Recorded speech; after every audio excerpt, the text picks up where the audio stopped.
സാങ്കേതികത്വം ഉന്നയിച്ച് അർഹർക്ക് പട്ടയം നൽകുന്നതിനുള്ള നടപടികൾ വൈകിപ്പിക്കുന്ന രീതി അവസാനിപ്പിക്കുമെന്ന് റവന്യൂ മന്ത്രി കെ പി രാജേന്ദ്രൻ കലക്ടറേറ്റിൽ പറഞ്ഞു.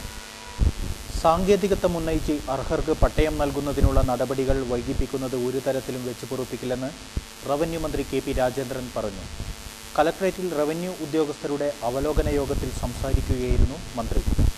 അപേക്ഷ നൽകി 13 വർഷം കാത്തുനിന്ന ഒരു സ്ത്രീക്ക് അടിയന്തര ഇടപെടലിനെ തുടർന്ന് ഒരു ദിവസം കൊണ്ട് തന്നെ പട്ടയം നൽകിയ ജില്ലയാണ് കാസർഗോഡ്. കാസർഗോഡ് ഭൂരഹിതർ ഇല്ലാത്ത ജില്ലയെന്ന പ്രഖ്യാപനം ജനുവരി 2ാം വാരത്തിൽ നടക്കുമെന്ന് മന്ത്രി പറഞ്ഞു. മുഖ്യമന്ത്രി ഉദ്ഘാടനം ചെയ്യുന്ന ചടങ്ങിൽ 3800 പേർക്ക് പട്ടയം നൽകും. 71 വില്ലേജുകളിൽ അദാലത്തിലൂടെ പട്ടയം നൽകാനുള്ള നടപടികൾ സ്വീകരിച്ചിട്ടുണ്ട്.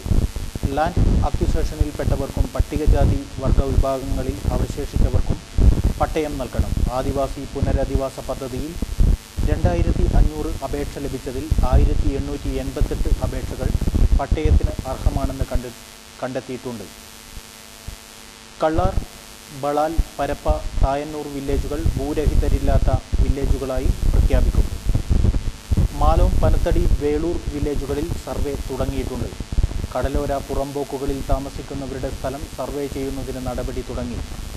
EMS ഭവന പദ്ധതി, രാജീവ് ഗാന്ധി ദശലക്ഷം പാർപ്പിട പദ്ധതി തുടങ്ങിയവയ്ക്ക് ആവശ്യമായ സ്ഥലം നൽകിയതായി മന്ത്രി വിശദീകരിച്ചു.